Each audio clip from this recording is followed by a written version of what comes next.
The impact show में आप सभी का स्वागत है। मैं हूं रजत अवस्थी और आप देख रहे हैं इम्पैक्ट भारत टीवी। कुछ दिनों पहले, पिछले ही दिनों, कानपुर के गैंग रेप केस में मैंने आपको एक खबर दिखाई थी। 14 साल की बच्ची के साथ दरोगा और एक पत्रकार दोनों ने मिलके उसका अपहरण किया, उसके बाद उसका गैंग रेप किया और उसके बाद बेहोशी की हालत में उसके घर के सामने उसे फेंक करके वहां से फरार हो गए। बड़ी कष्टों को सहने के बाद, जद्दोजहद करने के बाद उनकी कंप्लेन दर्ज हुई। पॉक्सो में केस नहीं लिखा गया, पहले तो टाला गया, ज्ञात पे डाला गया, क्योंकि मामला प्रशासन के ही एक दरोगा से जुड़ा हुआ था, वो दोषी था। बड़ी मुश्किल से ये केस दर्ज होता है। और अब आते हैं आगे क्या हुआ इस पर। तो कानपुर के गैंगरेप केस में पुलिस की लापरवाही पर कोर्ट भी नाराज हुआ है।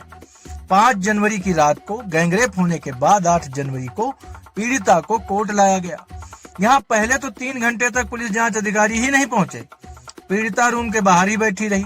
जब जांच अधिकारी पेश हुए तो जज ने उनसे पूछा, अब क्या पूछा है ये गौर करने वाली दर्शकों बात है।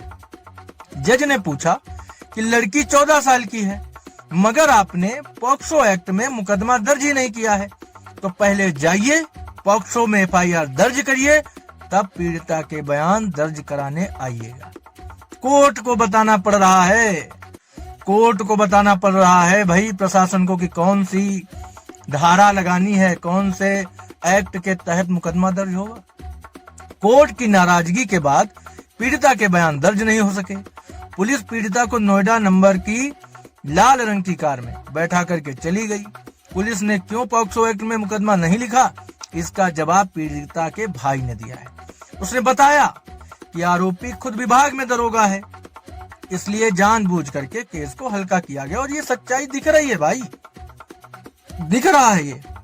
उसने कहा कि हमें 3 दिन से दौड़ाया जा रहा है, मगर बयान तक नहीं हो पा रहे हैं, हम पर दबाव बनाया जा रहा है, लोग घर की रेकी कर रहे हैं। वहीं गुरुवार को जब पीड़िता को कोर्ट रूम से बाहर लाया गया, तब वो यही कहती रही कि मुझे घर जाना है। पुलिस ने यूट्यूबर शिवबरन को जेल भेजा है। आरोपी दरोगा अमित कुमार को पुलिस ट्रेस कर रही है और उसे भी गिरफ्तार कर सकती है। लेकिन सोचने वाली बात कि जो दरोगा है, आरोपी है, गुनहगार है, वो अभी तक पकड़ा नहीं गया है। मामले की शुरुआत 5 जनवरी की रात 10 बजे हुई थी। 14 साल की पीड़िता घर से निकली थी। उसने बताया कि मुझे स्कॉर्पियो में बैठे दरोगा अमित कुमार मौर्य और यूट्यूबर शिवबरन यादव ने जबरन गाड़ी के अंदर खींच लिया, फिर सचेंडी में रेलवे ट्रैक के किनारे लेकर गए। मैं चीखती रही, चिल्लाती रही, मगर सुनने वाला कोई नहीं था। सुनसान जगह पर ले जाकर दोनों ने गाड़ी के अंदर ही मुझसे गैंगरेप किया। करीब 2 घंटे बाद पीड़िता को बेहोशी की हालत में घर के बाहर फेंक कर दोनों आरोपी भाग गए। रात 12 बजे पीड़ित ने पुलिस को कॉल किया, गैंगरेप के बारे में सूचना दी। पीड़िता अपने भाई के साथ चौकी भी पहुंची, जहां उसे डांट कर भगा दिया गया। पुलिस कमिश्नर से मिलकर पीड़िता ने शिकायत दर्ज कराई है। दर्शकों, आसानी से नहीं हुई है उसकी शिकायत दर्ज। इसके बाद अज्ञात में गैंगरेप और अपहरण की धाराओं में मुकदमा दर्ज किया गया था। बता रही है पीड़िता कि किसने किया है ये, लेकिन अज्ञात में। क्यों? क्योंकि वो पुलिस विभाग का ही दरोगा था। इसलिए पुलिस मामले में शुरू से ही आरोपी दरोगा के प्रति सहानुभूति बता रही है और बरत रही है। धाराएं नहीं बढ़ाई गई मुकदमे में। पुलिस ने पॉक्सो एक्ट की धाराएं नहीं बढ़ाई, अपहरण और रेप की धाराओं में मामला दर्ज कर लिया। दरोगा की शिकायत करने के बाद पीड़िता को चौकी से भगाया गया। आरोपी दरोगा को फरार होने का पूरा मौका दिया गया है भाई, अभी तक क्यों नहीं पकड़ा गया वो? इन लापरवाहियों पर पुलिस कमिश्नर रघुवीर लाल ने DCP वेस्ट दिनेश चंद्र त्रिपाठी को भी हटा दिया है। सचेंडी इंस्पेक्टर विक्रम सिंह को सस्पेंड कर दिया है। आरोपी दरोगा की तलाश में 4 टीमें गठित कर दी गई हैं। पुलिस ने पीड़िता को संवासिनी गृह भेज दिया है। मतलब गुनाह करने वाला फरार घूम रहा है और वो बच्ची जिसके ऊपर इतना बड़ा अत्याचार हुआ, उसकी मानसिक स्थिति इस समय क्या होगी?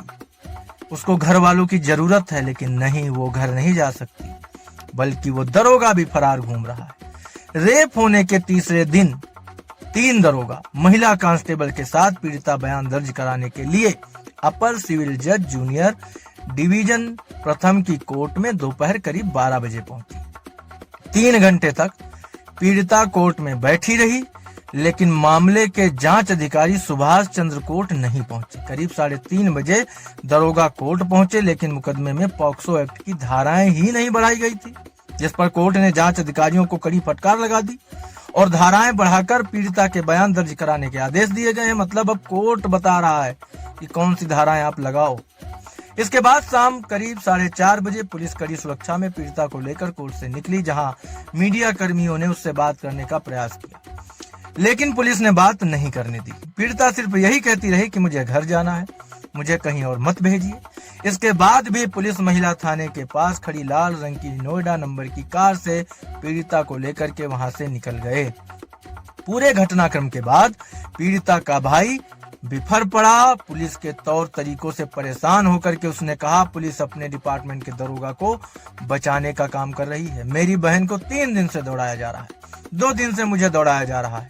न उसके बयान दर्ज हो रहे हैं और न ही उसको घर भेजा जा रहा है। पीड़िता के भाई ने आगे कहा, आरोपियों की ओर से लगातार धमकी दी जा रही है कि 10 लाख रुपए ले लो और समझौता कर लो। बहन ने मुझे रोते हुए बताया कि जहां पर उसे रखा जा रहा है वहां कोई सुरक्षा नहीं है, मुझे घर लेकर के चलो। साथ ही उसने बताया कि विवेचक दरोगा सुभाष चंद्र ने घटना के दिन भी उसकी कोई बात नहीं सुनी थी। भाई ने कहा है कि आरोपी शिवबरन मेरे घर आकर धमका रहा था कि अगर मेरा नाम आया तो चौकी में मारूंगा।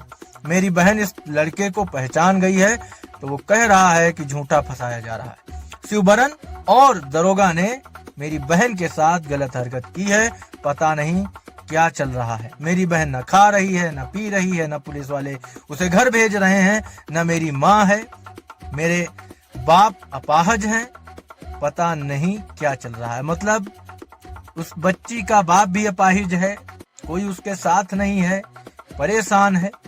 विवेचक आरोपी दरोगा के ही साथी हैं। शिकायत करने पर दरोगा सुभाष ने मेरा मोबाइल भी छीनकर वो भगा दिया था। फंसाया जा रहा है, मुझे बचाया जाए, बिल्कुल निर्दोष है। इसमें राजनीति की जगह दीपक यादव पत्रकार है और अमित राजपूत पत्रकार गांव के ही है मेरे। सर कोई घटना मेरे साथ तक कोई घटना नहीं की है, इसके साक्षी और अगर मैंने गलत किया मुझे फांसी दी जाए। हम निर्दोष है सर, हम निर्दोष है सर, बिल्कुल निर्दोष है सर। हमको फांसी दी जाए अगर हम गलत किए हो। हमारा सर मैं उसको जानता तक नहीं हूँ, लड़की को कभी देखा भी नहीं हूँ। मेरा यही अनुरोध है सीपी साहब से और मुख्यमंत्री साहब से, सबसे और मीडिया बंधुओं से कि मुझे फंसाया जा रहा है, मुझे बचाया जाए, सिर्फ बचाया जाए मुझे। सर दरोगा जी मेरे साथ थे, लेकिन उन्होंने कोई ऐसी घटना नहीं की है सर। जी सर थे साथ में, लेकिन निर्दोष है सर।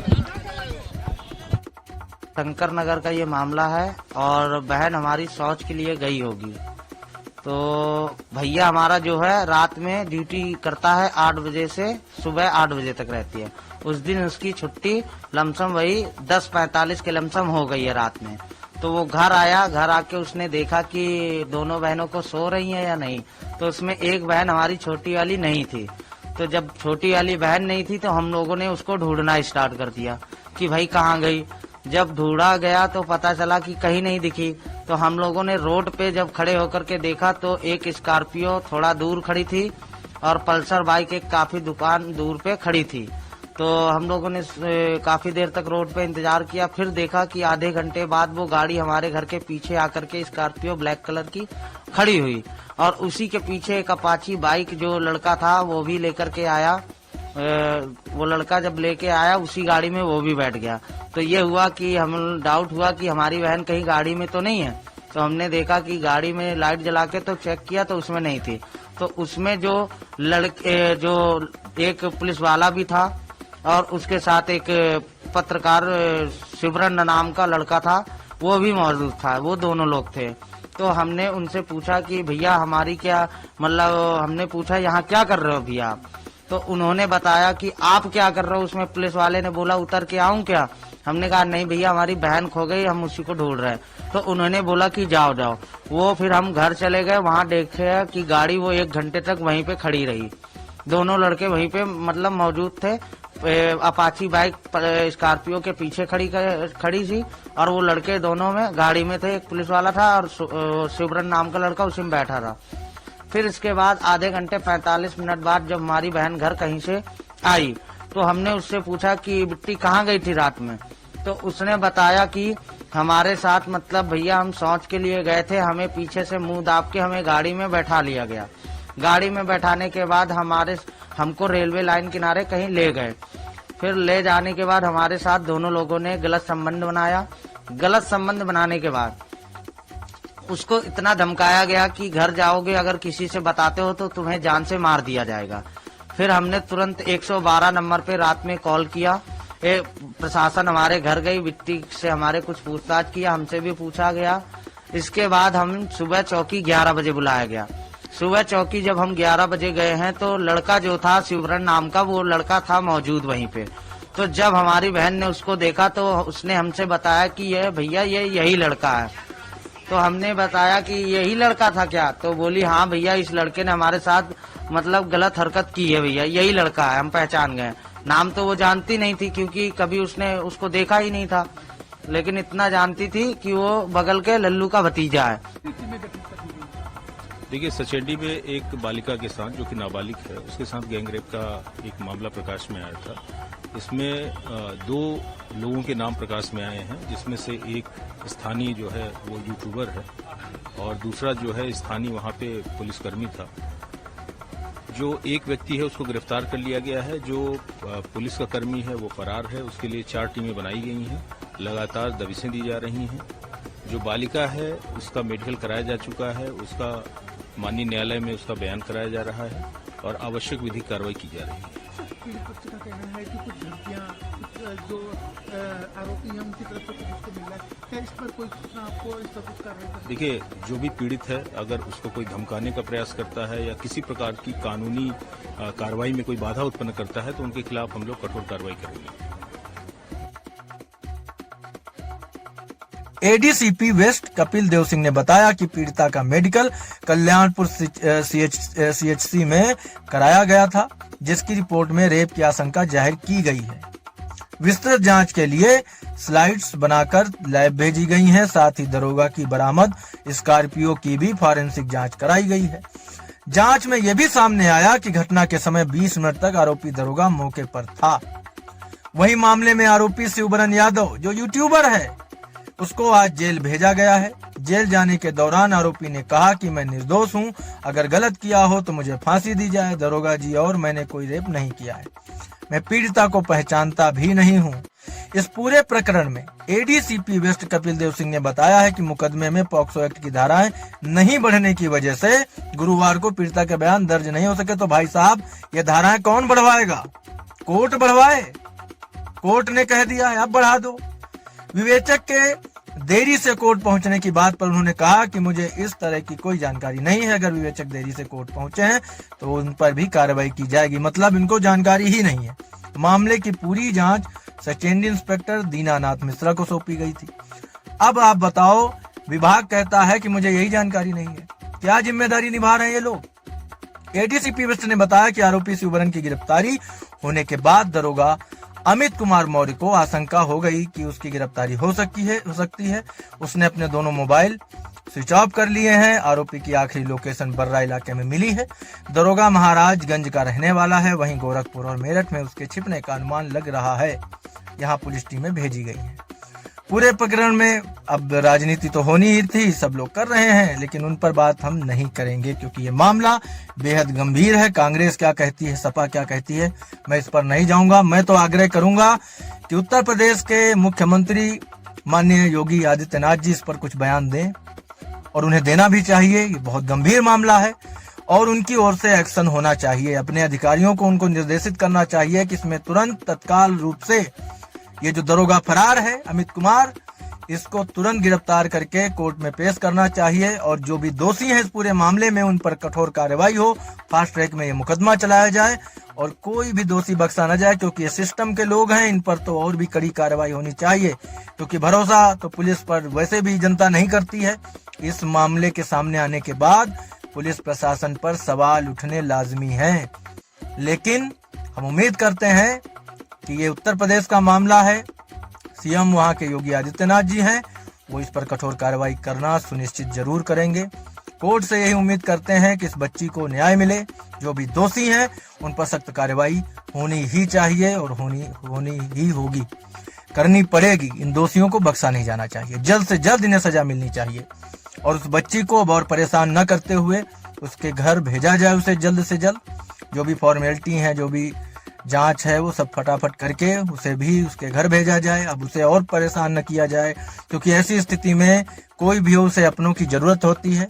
तो ये सब चीजें ध्यान में रख करके कोर्ट भी अपनी कार्रवाई आगे बढ़ाए और यूपी की जो सरकार है, योगी सरकार, वो भी इस पर ध्यान दें। सीएम योगी खासकर इस पूरे प्रकरण में अपनी नजर बनाएं और ध्यान दें। आज की ये बड़ी खबर यहीं तक, इस पर लगातार मेरी खुद नजर बनी हुई है। जो भी अपडेट आएगा सबसे पहले आपको इम्पैक्ट भारत टीवी पर दिखाएंगे।